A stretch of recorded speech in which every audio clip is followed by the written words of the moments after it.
Hey, and welcome back again. We're going to continue on with doing this Mongoose CRUD operations with the delete request. So we're skipping over the get one. I'm just going to comment this out for now. And we're going to skip over the get by genre. So I'm going to comment this for now. Here we are, delete one.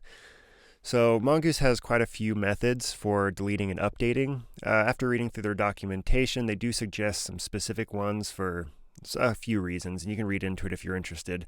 But we're going to be learning a method called findOneAndDelete to be used on a delete one. So I'm going to clear this out, and we're going to get started. All right, so if you recall, how do we do a delete request? What is required? Well, we're sending the ID of the movie to be deleted as a parameter, and we need to tell Mongoose to go find the one with this ID in MongoDB and remove it. So that's exactly what we'll do here.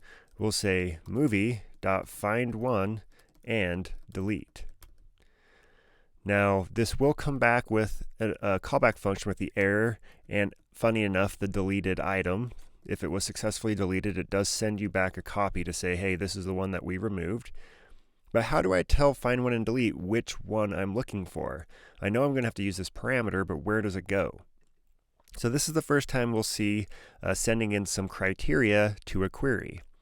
There's actually an optional first argument we haven't used on any of the routes yet, but we'll use it here. So we're going to provide an object as the first argument, and the second argument is the callback function that lets us know if something went wrong or it went as planned. Now this first argument, this object, this is the filtering criteria. This says findOneAndDelete, this is the one I'm looking for. Look for one that matches this criteria.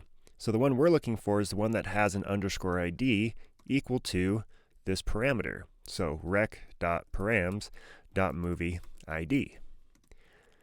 And that's all we really need to say. FindOneAndDelete, which one? Well, the one that matches this, and let us know how it worked. So now we just do our standard error handling. If there was an error, let's set the status, and let's return next with the error, making sure next is passed in here.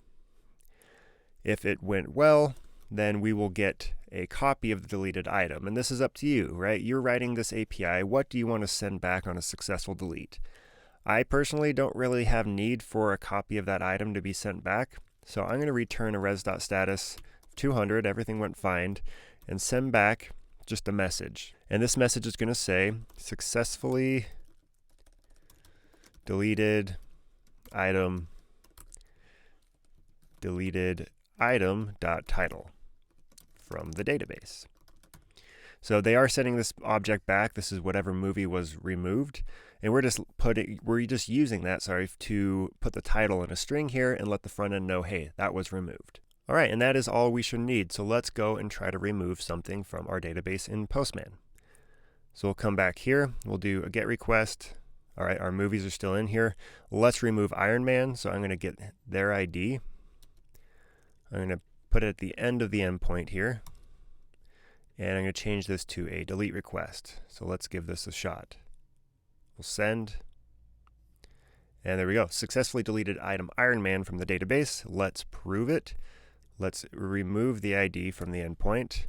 Let's do a get request to all of our movies and see that, yes, all we get back is Ninja Turtles. Another place we can see this is in our console here because of Morgan. We can see movies, we got a get request. The delete to the specific ID was approved. It was good. And then we did another successful get request.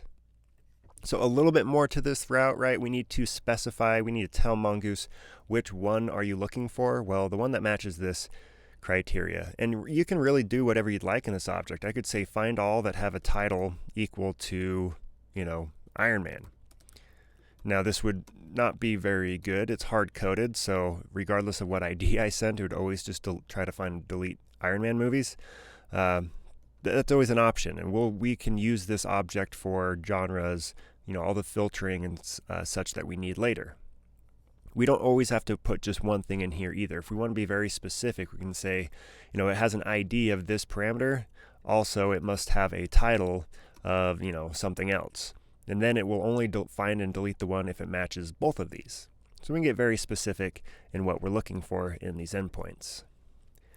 All right, so that's enough for delete. Again, get some practice with this. Make sure you can delete something from your database. And when you're ready, let's move on to do the last one, the update. All right, we'll see you there.